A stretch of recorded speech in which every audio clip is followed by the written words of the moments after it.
Hello everyone, in this video we are given this interesting problem. 1 over 3 to the power 4x is equal to 1 divided by 27 to the power 2. The value of x has been already found here and it is up to us to select the correct answer. So let's get started. We have 1 over 3 to the power 4x and this is equal to 1 over 27 is the same as 3 to the third power, then all to the power 2.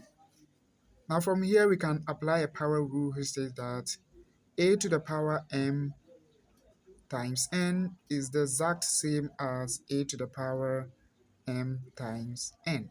So we can straight away multiply this one, right? So we have 1 divided by 3 to the power 4x is equal to 1 divided by 3 to the power 6. If we have 1 over a, we can write this as a to the power negative 1, right? So from here we can write this as 3 to the power negative 4x, and this is equal to, this is also the same as 3 to the power negative 6. Now we see that the bases are the same, so straight away we can equate their powers. So we're going to have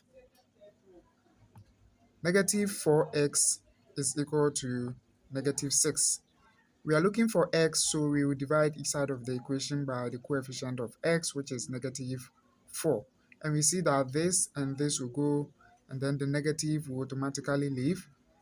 2 goes into 4 2 times, and then goes into 6 3 times. So the value of x turns out to be 3 over 2, which happens to be option B. Subscribe to my channel for more videos. Thanks for watching. Have a nice day and see you again on the next video. Take care. Bye bye.